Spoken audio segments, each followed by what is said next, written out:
As you can see there already, Dr. Andrew Nevin, a partner and chief economist at PricewaterhouseCoopers, is joining me right now from the United Kingdom. Dr. Nevin, good to see you again and welcome to the show. Morning, Nancy. It's great to be here. It's always a pleasure to be on your show. An honor. Thank you very much. Let's go straight ahead. The Q2 2022 prints that came out just a few days ago. I guess you may have seen that, or you would have seen that. Is it good news, bad news, or bad news, good news for the Nigerian economy? Well, I'm going to be quite candid on your show. I'm not sure what news it is. We just heard on your segment hearing from Nigerians, 6 Nigerians talking about the economic difficulties. I mean, when we publish these numbers, 3.54%, National Nigerian Bureau of Statistics, I'm not sure what it means. I mean, what we really should care about are people going hungry. Are people getting an education? Do we have clean water, life on land? I mean, what really matters to the people is captured very well by the Sustainable Development Goals. So that when someone comes out, when the NBS comes out with 3.54%, it's an abstract number. It doesn't really mean anything. And I need to be candid with everyone. I'm not quite sure what to do with that. What I observe, and what the commentators he said when you talk to ordinary Nigerians, is we're in a very difficult spot. So if you took the 3.54% at face value, you might say that's reasonable performance. It's better than we've done for much of the last 7 or 8 years. But when I look at the reality on the ground, I think there's a mismatch on there. And I think it brings us to a general lesson here, which is I think we have far too much faith in these statistics. If people understood how they were actually collected, they wouldn't necessarily have this faith. I mean, the NBS does the best job it can under difficult circumstances. But the reality is over half of the economy is informal, and the way they collect the data doesn't really capture all of the informal economy. So the net result is we don't really know from those numbers how the economy is doing. So I personally would not read very much into it. I would focus, as I said earlier, on the things that really matter to the Nigerian people: hunger, poverty, education, healthcare. Are those things moving in the right direction? Unfortunately, the statistics are not captured like that. So if you were a political leader in Nigeria, even if you wanted to do the right thing for the nation, you don't have the data that would help you on that. So maybe the message I have this morning is we need a different way of collecting different data. People are really going to be able to choose the policies for the country. Doctor, where can I start from now from what you have said? Because you've said quite a lot in just a few seconds, that this data is not really capturing as much as it should capture.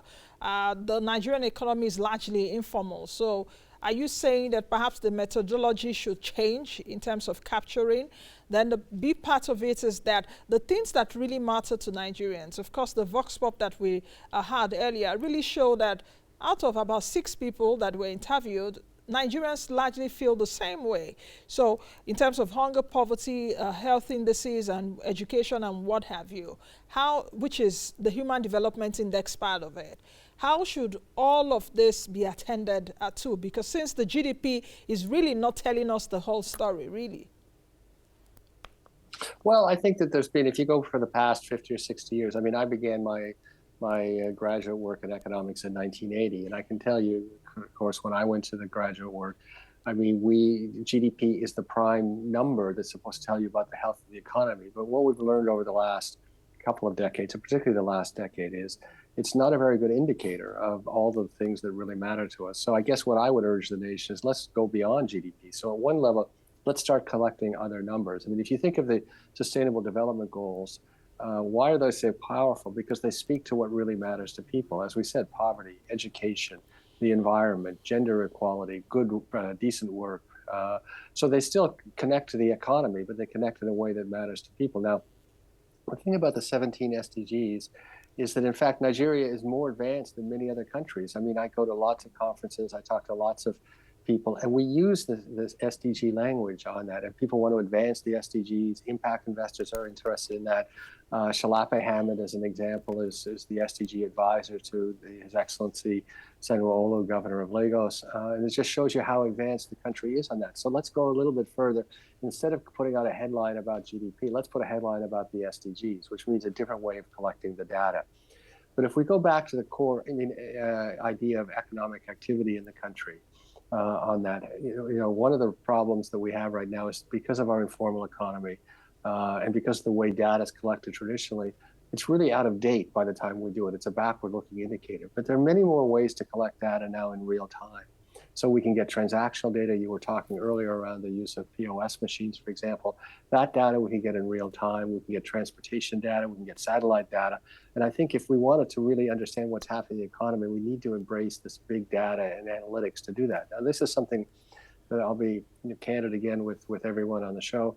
I mean, I've tried to advance this idea in the country in the last 2 or 3 years. I haven't got much traction, but I'm coming out today to saying if we're really going to improve the economy for the average Nigerian, and we need the data to improve the economy, we're going to have a fundamentally different way to collect the data than the NBS does. And I said, the NBS is on world-class standards for the traditional way, but it's not powerful enough for what we need to do today. So 2 messages. Let's start measuring SDGs if that's what really matters to us. And simultaneously, let's find a new way of collecting data that is really based in real time so we know what's going on in the economy at the ground level and not with some number like 3.54%, which tells you really effectively nothing in my view. Okay, so I really don't know if we should even continue this interview, because for you now it seems, this really doesn't paint the picture. Because my next question is the GDP data of 3.5% for the second quarter of 2022. What message does it really send? Is the economy looking up, or are we really on a mend here? Well, when we say the economy looking up, I mean, we're all confronting the same issues. And today we've highlighted a couple of them. Let me tell you what really worries me. And again, let me repeat, I continue to be very optimistic on the future of Nigeria in the medium term. But we face some real short-term challenges. And let me highlight 2 of them right now.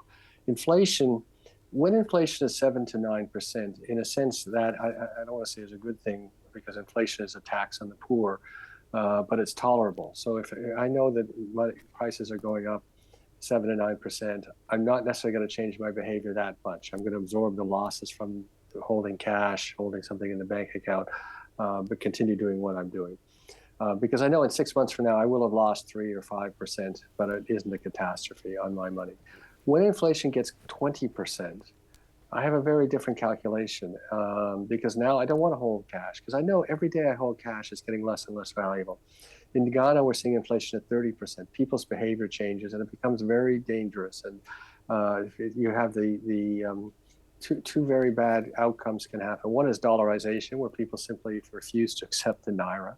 And the second is you just have inflation getting out of control, because as people want to get rid of their naira as fast as possible, they spend it faster. So in economic speak, you have the velocity of money increases on that, which just drives inflation more, because inflation, classic inflation, is too much money chasing too few goods. So if people are spending their money faster, in effect, there's more money chasing the goods. So I'm really worried about that at this point. As I said, a few years ago, we had 12%. We were below single digits for a while. I didn't worry about that. But now that we moved to the 20% range, I'm not sure how sustainable that is. And dollarization, as I said, is a real issue. The other problem highlighted, which you talked about earlier, is the fiscal deficit. Now, for years, what we've said at PwC is we don't have a revenue problem. We don't have a deficit problem. What we have is a growth problem. If the economy gets big enough, the government will find it's able to tax it and will have the sufficient resources. Unfortunately, the formal economy hasn't grown enough in the last 7 or 8 years. And the net result is we're now reaching this kind of fiscal tipping point. And as you said in your show, and we've said for the last few months, what we have today, of course, that everyone talks about but needs to be addressed, is the foil subsidy. I mean, the numbers we're talking about are extraordinary. So on the one hand, we have a 6-month strike at ASU, which is effectively destroying the brain capital of hundreds of thousands of young Nigerians, and several million young Nigerians who are not getting the education that they're supposed to be getting. Simultaneously, we're subsidizing fuel. And as you said in your piece a little bit earlier, sometimes we're subsidizing foil for people that have 5 or 10 cars. And certainly, even in my case, I have one modest car. I don't need the foil subsidy. So it's a highly inefficient and destructive distortion that we have in this economy. And I think it breaks many Nigerian hearts to see that we put the foil subsidy ahead of educating young Nigerians. So those 2 issues, the impact of inflation and the fiscal deficit we got to, really worry me in the economy in the short term. As I said, I remain optimistic the medium term that Nigeria will address these challenges. I'm really wondering why you're that optimistic, even far more than the Nigerians here. You know, why you're optimistic about Nigeria. And I heard you clearly that you're optimistic because you feel, you know that we're going to sort out those challenges in the medium term. Are you seeing the coloration of attention, the urgency of sorting out these issues? Fiscal deficit, during my analysis, I did paint the picture. Very gory and horrible picture painted by the Minister of Finance on Monday. For me, even as a Nigerian, I'm not so optimistic. And why I'm not so optimistic is that I haven't seen clearly what this administration is doing to solve that problem before they leave. Well, I'm optimistic for a few reasons. I mean to begin with, just the numbers, we continue to actually have quite a small budget deficit, not deficit, total debt stock. We have a very large economy. It's probably we include the informal economy, perhaps 250 trillion naira.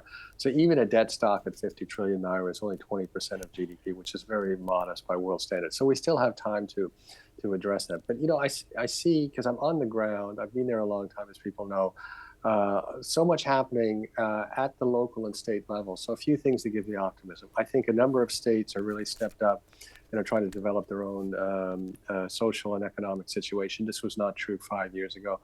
I was the other day meeting with, for example, the Honorable Commissioner for Diaspora Affairs and Regional Economic Integration, and another state that's on the move, and numbers on the move. Edo State has been doing things for a number of years. Governor Obaseki is just a fantastic program that's starting to bear results. Kaduna. So I've always said, and we said at PwC for the last 5 or 6 years, state-led development is critical to the nation. And of course, the states, in a sense, understand and have understood for quite a while that they have no choice. So they're just getting on with it in spite of the federal government's fiscal challenges.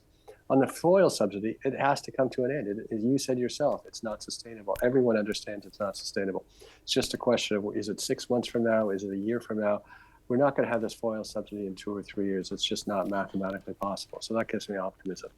The third reason for optimism is we're really starting to see the power of the diaspora. And, you know, we wrote the paper in 2019 pointing out oil was a smaller contribution to the national economy in terms of FX than the diaspora. Everyone widely understands that. We now have National Diaspora Day, July 25th. Of course, is that I had the chance to say a few remarks on that. We have a fantastic chairwoman of NIDCOM. And that power of the diaspora is translating into something that people need to understand now, which is political power. And of course, if those who read the press this morning might have seen His Excellency Governor Peter Obi come out and talk about the diaspora, talk about them not just as an economic force, but as a political force, who bring back what they've learned, the success they've had abroad, and make an impact on the country. And I think some of these forces are in effect going to transform Nigeria over the 3 to 5 years. So as my dear friend, brother, Bismarck Rwani, the most famous economist in Nigeria, puts it, the current system is already dead. We're just in, some people are in some stages, some of the 5 stages of the denial of death. The system has died. What is going to replace it is what we need to design coming forward, but it's coming on that. And that transformation is just inevitable. So that gives me pause for optimism. And every day I see Nigerians, despite the challenges, in a sense, organizing around them at the state level, at the local level, at the individual level. I mean, we coined the term self-organizing Niger, and it's really true. I mean, when the situation is difficult, Nigerians find solutions to their own problems. So when we take all of these forces, when I look out 2 or 3 years from now, I actually think Nigeria is going to be in a better place. And you know, I really pray that I'm right. One true thing which you have said, and which I concur with, is the resilience of the Nigerian people. In fact, when the tough get going, how is it said? Yes, tough people, you know, last more than tough times. And this is indeed, this few years have really been really tough, a very tough period for Nigerians. And I share in that your optimism, but it's also based on those that are managing the economy to do right by Nigerians. If we take a look at the shape of growth, Dr. Nevin, I would really like to know what your views are concerning the shape of Nigeria's growth, because if you take a look from 2020 Okay, 2016, let me take it from there. Nigeria had a recession. 2020, there was a lockdown. We had another recession. And 2021, end of 2020, we recovered. 2021, the upward trajectory has still remained till the Q2 of 2022, which is 7 straight quarters of growth. What shape of growth really have you seen? Is it like a W-shaped growth, or perhaps a W shape of growth that would happen based on what we're seeing, the fiscal deficit, government's fiscal challenges, perhaps in the next couple of months? Well, I think we've had actually a pretty good COVID. It shows the economic resiliency. Even to go back to the official figures, I'm, as I said earlier, a little bit skeptical or don't always see them so useful. But at least in terms of those numbers, our economy shrank during COVID by 1.9%. The South African economy, for example, shrunk by 8%. So we actually did, pretty well on the official numbers on that. But going forward, there's a few things that we think are really going to make a difference. I mean, one thing people need to realize is we have said for a long time we're not an oil economy. I think we said it back in 2016, 2017. The amount of oil produced per capita is very small. I think everyone should understand this by now. So the ICT sector is about 18 or 19% of the economy on the official numbers. The oil sector is about 6%. So ICT is already now 3 times bigger than the oil sector, and I think that needs to be absorbed. And of course, one of the real reasons we're having such fiscal challenges is because of not the oil price, because the oil price is extremely strong. It's because of the oil production on that. And I've seen different numbers on it. I've seen a number for the July production is below 1.1 million barrels a day, which is just extraordinary. Because if we were pumping 2 million barrels a day, we wouldn't have the FX crisis. We wouldn't have the inflation that's being imported because of the decline in the parallel market for the Naira. So that's a real issue on that. And really, though, we all need to move beyond oil. But that gives us a real opportunity. What I'm going to put out here is I think the only real path for prosperity for Nigeria in the next sort of 3 to 10 years. And the starting point is, of course, we need to import things. I mean, it's not possible to run Nigeria. People want cell phones, but we need machinery to grow our agro-processing industry. There are things we need to import for our infrastructure programs on that. So it's not possible for Nigeria to prosper without importing things, which means we need FX. Where do we get the FX? Oil has dried up as a source for us. Diaspora is strong, but there is an issue with the diaspora because people are leaving Nigeria. They don't always want to leave. In my own country, Canada, is very cold. The Nigerians who live in, say, Winnipeg, for example, we're now experiencing minus 40 weather a few days every winter on that. And that's fundamentally not necessarily what we want to do for a larger part of the population, though it's been very, very beneficial economically for a while. But for us, the only thing that Nigeria can export right now that will earn FX for the country are Nigerian brains. But we're talking about people doing work, remaining in Nigeria and working remotely on that. And this is something that India did very successfully in the 90s, and up till today, I think they export about $175 billion worth of remote services. We're starting down that path. And because of our infrastructure challenges, our power challenges, our ports challenges, the idea that we're going to export physical goods is not really feasible in the next 3 to 5 years. Maybe a little bit in agriculture where we have an advantage, cassava, cocoa, for example, cashew nuts, sesame. But we're not going to export manufactured goods into the world markets. We're not competitive. But we are competitive in exporting Nigerian brains. So we're putting out a paper in the next week or two, which basically argues that we need to build about 2 million brain economy jobs in Nigeria, working remotely in Nigeria, but earning FX, or participating in global value chains. And that's the path out for Nigeria. Now, the good news is we've already started down this path. So there's more and more. I'm sure there are people who are listening in on today's show who work remotely, perhaps as an individual who get paid FX. That's been happening more and more. But on the organized sense, we already have companies. The one that I like to cite, I'll cite again today, founded by national heroine Amal Hassan. So this is Outsource Global. Amal is a woman techno entrepreneur from Kano originally. She has 1,000 people in Abuja and Kaduna who serve foreign clients, earning FX for all university graduates all able to earn a good salary in her shop, earning FX for the country, able to support their families, to build homes, to go to restaurants and drive the economy.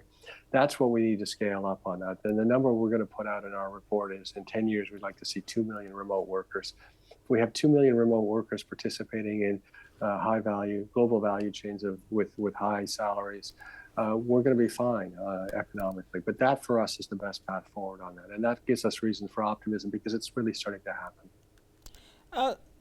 Doctor, if we take a look at some of the things you've said, ICT, and perhaps let me also add some other fast growing sectors. According to the GDP of the NBS, because I'm taking a look at it now, you're seeing sectors like road transport, air transport, and all of that. Those are sectors, industries that really grew in the second quarter of 2022. But we also do know that these sectors do not have the highest employability in terms of labor in Nigeria. So how do we really even equate this? If you take the ICT, which you've mentioned, will really not employ so many people in Nigeria, just a few that have even digital skills and all of that. So what should be done to make perhaps those sectors attract more employable people so that we have a larger volume, and other sectors that are employing the majority of Nigerians to improve on what they are doing? Right, so we've been very clear. I mean, obviously, what I talked about in ICT and remote work is to earn the FX. So if we have, say, 2 million ICT workers working remotely, earning $15,000 US, that's $30 billion. It solves our FX problem. But it doesn't, as you say, solve the employment problem. What will solve the employment problem, and we've been very consistent for 6 years, is the residential real estate market. So everyone needs a place to live. Everyone wants to own a home. It's been difficult because of reasons I think we all understand, some of them logistical, and some of them having to do with regulation, the Land Use Act. But there's been a lot of progress on that. But if you want to translate the wealth, so if you just take an economic model where you have these young Nigerians earning significant salaries in ICT, they're all going to want to buy a home. They want to spend their money in Nigeria. They want to buy their parents a home. So what we need is residential real estate to take off. So we published an article paper a few years ago talked about dead assets, and the largest dead asset, of course, is real estate. Now, fortunately, again, what gives me reason for optimism is that I think over the past few years, this has really become well understood. Every state governor has started a program where they're trying to track, because real estate doesn't function unless the land use system is really well worked out. So you know who owns the land, you know how to transfer the land, you know how to collect the appropriate taxes on the land. And of course, the governors are really motivated by the IGR issue, because the best way to tax is actually land tax, the most efficient tax, which was shown by the very famous English economist David Ricardo about 170 years ago. So that is already started. So if you ask what's going to drive employment here, I think it's going to be residential real estate, number one. The two other areas that we think that are very important are health and education. Now, this country imports at least $3 billion of health and education every year. And what do I mean by imports education? When someone goes and studies abroad in Canada, for example, or in the UK, that is an import of education because we're using our FX, our Naira, which we have to turn to FX to pay for that education abroad.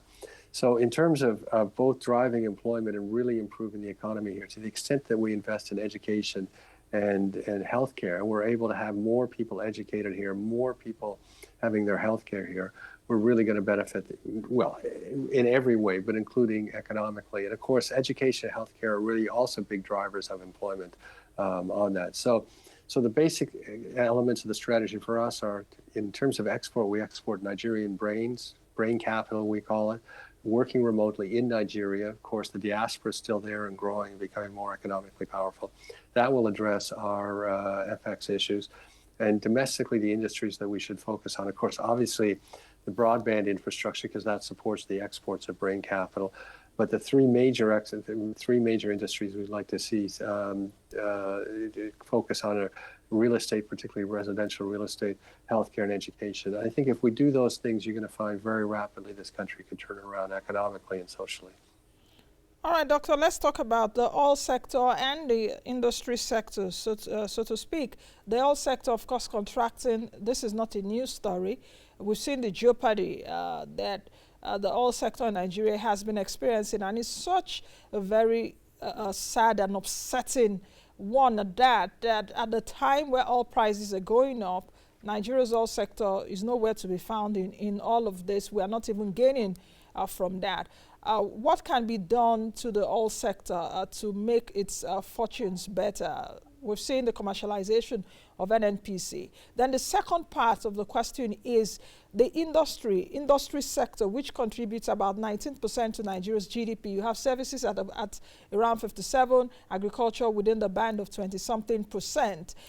Are you of the school of thought that Nigeria really needs to industrialize, that our GDP should be skewed more to industries than agriculture? Because the lacuna there, or the, you know, the nexus should be, we should have an industrialized Nigeria, then we see other sectors kick off.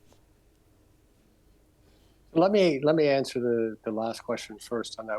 We don't see manufacturing as the optimal path for Nigeria. And, you know, we understand people look at examples like China, which I went to the first time in 1983, lived for 10 years. So I've seen the industrialization of China. Vietnam going down a similar path. Korea, of course, starting in the 50s and becoming a wealthy country on that. But we're in a different situation now on that. We don't have to necessarily follow those paths of development. I mean, we already export brain capital, which is higher value added than certainly low-end manufacturing. So why would we, given we've already proven we're competitive on a world stage in terms of export of BPO services, of coding for development, of animation, call center services, why would we go backwards and start with low-end manufacturing, particularly given the logistical challenges that we've said?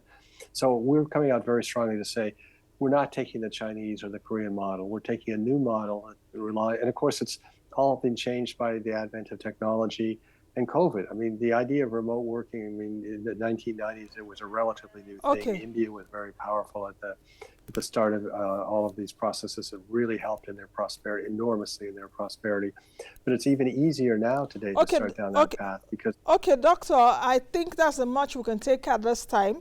We've got to go, but we've gotten your insights. Thank you so much for this analysis this morning. So we've got to go. Moneyline with Nancy on African Independent Television comes to you again tomorrow, 11 a.m. I am Nancy Naji. Be the best you can be and be the change that you want to see.